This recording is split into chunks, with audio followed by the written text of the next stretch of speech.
I'm not a motivational speaker, far from it. I was watching the last video I uploaded. I'm like, cringe, cringe, cringe, cringe.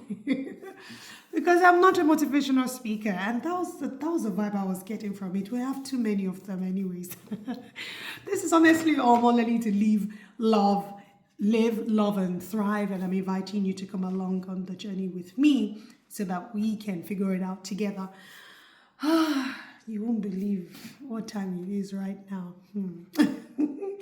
It's way past midnight, and I'm naturally a night owl, so I just rounded up my chore.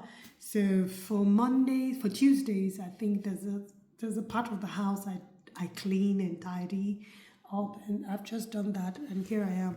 I've just touched up my face, so I won't look like I won't refer to myself in a very derogatory manner, but I don't want to look somehow, We have to come sharp all the time.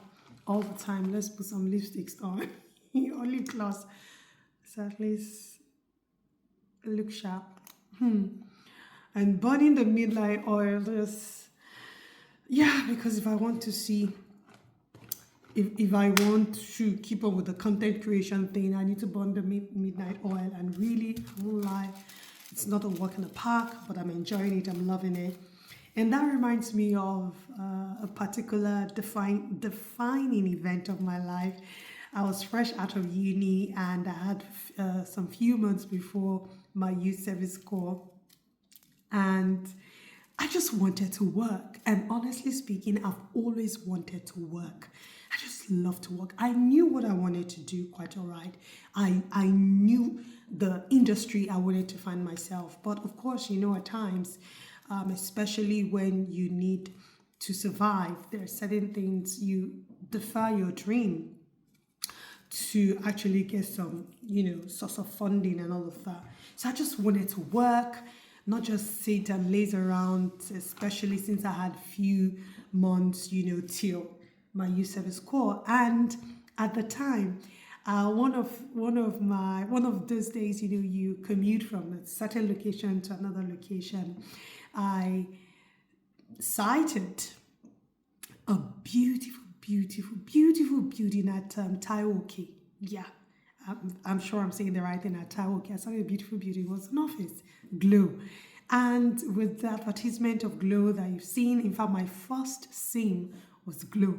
So I just love the fact that Glow came into the market and broke the monopoly of MTN and all of that. Do you know how much MTN sim was selling at that time? What? 30 something, 20 something, like that. I think my elder sister got hers for 30 something, if I'm not mistaken, whereas I got my Glow for 1,000 something, if I'm not mistaken. I think she got her Glow for, I can't remember. What am I trying to say? I love the fact that Glow came into the market and and dealt with MTN in a very good way and made owning a SIM, owning a phone, a general thing for everybody, So I just loved the idea of working with Glow. So what did I do? Dressed up in my own little way now.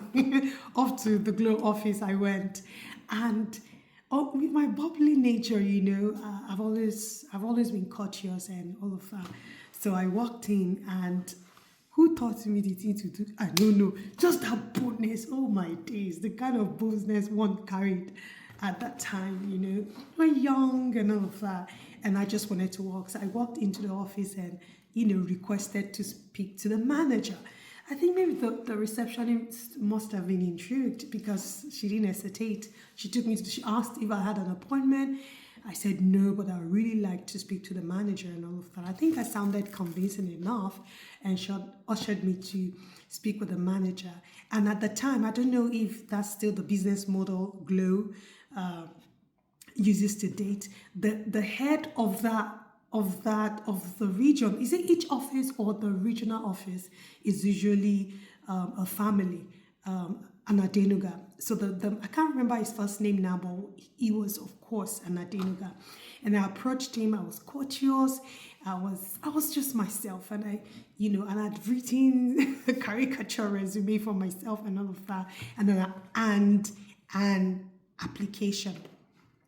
So I think I was very, very bold. I was confident, not overly confident, but confident enough. And I told him I just finished, uni, and I really want to work before I go for my youth service. And I love what they're doing. I love their advert. I love the fact that they broke the MTN monopoly, and I just want to be part of the family. And he was like, I guess maybe he didn't want to turn me down immediately, or maybe he thought, oh, fresh blood, we could make use of her.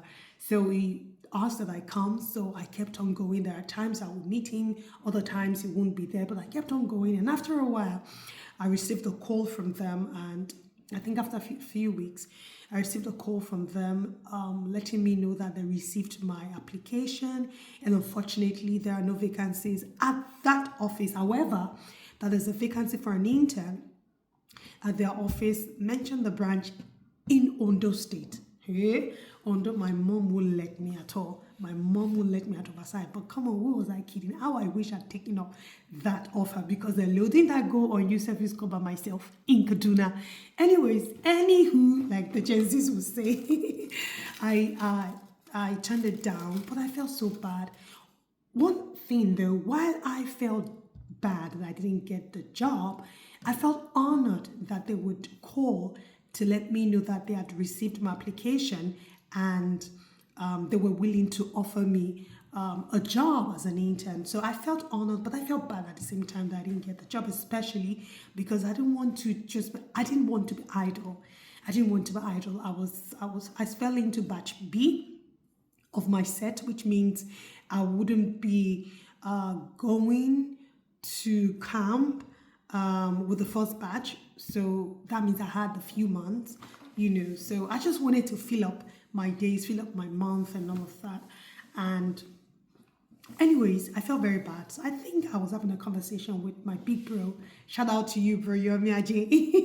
I think I was having a chat with my big bro over the phone. I called him and he was like, what's wrong? I was like, I really want to do something with my time and all of that.